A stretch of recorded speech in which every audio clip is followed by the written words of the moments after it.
Chapter 29. No one answered. I crawled into bed that night exhausted. I was certain I'd fall asleep as soon as my head hit the pillow, but it didn't happen. Lying in the darkness, I felt like everywhere I looked, I saw the face of October Jones. Now I know your name, Rafter Bailey, and believe me, that's not a good thing. I tried pushing the thoughts away. This was the best day of my life. I'd done what I'd always dreamed of. I had saved the day. The door to our room opened a crack. Light spilled in from the hall. Benny raised his head, and the door opened all the way. I could see Dad's silhouette in the light, but something seemed wrong. His shoulders slouched. It looked like he was carrying a heavy weight on his back. "Can I come in?" Dad asked. "Sure." I sat up in bed. "What's up?" Dad lowered himself to the edge of my bed. Benny slipped out from under his covers and came and sat next to him. Dad ran his fingers through his hair and didn't say anything for a while.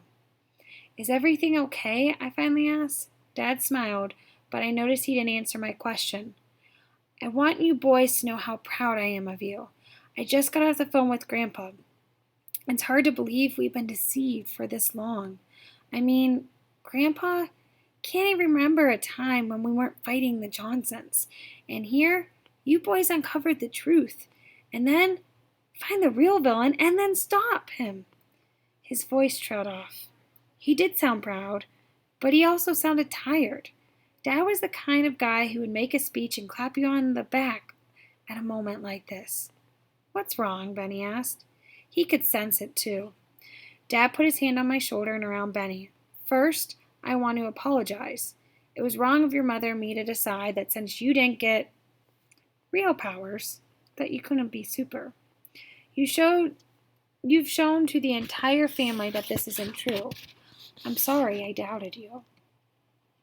"Does this mean we'll finally get super suits?" Benny asked. Dad smiled.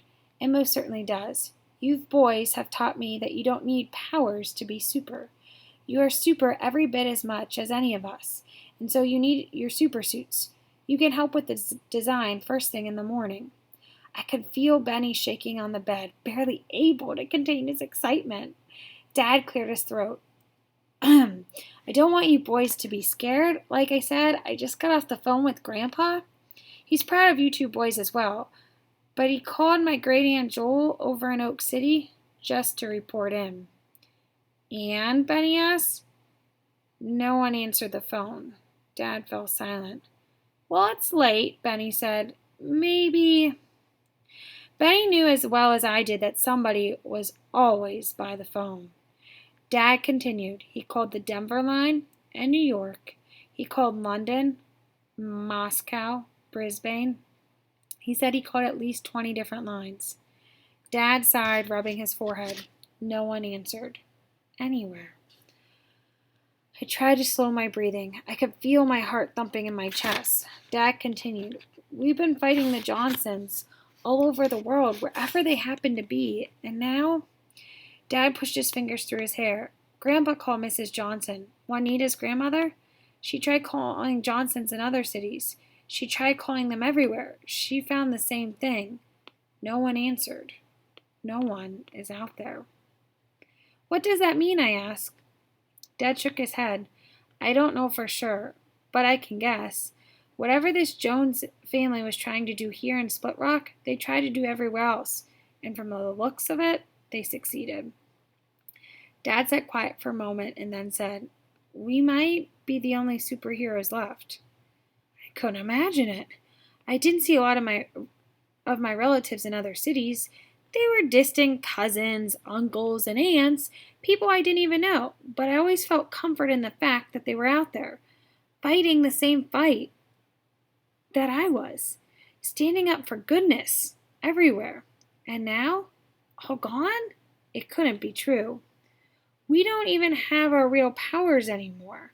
Benny's voice sounded small in the darkness. "All the superheroes are missing. And now there's a new family of supervillains? The superheroes in Split Rock will stand." Dad straightened up. "Thanks to you two. He squeezed my shoulder. There are Baileys in this city, and there are Johnsons in this city. If we work together, and we are going to work together, then we can still be strong. If the Joneses want this city, they will have to come through us. We spoke a little bit longer, floating voices in the pale light from the hall. We talked about Joneses and Johnsons, about super suits in the motor pool. We talked about being super and doing good. Finally, Dad stood. It's time for you boys to get some sleep. We might have some dangerous days ahead of us. Dad left the room. He turned off the light in the hall, making the darkness complete. I could hear Benny breathing in his bed. In a short time, his breaths were steady and deep. I could feel sleep overtaking me. I closed my eyes.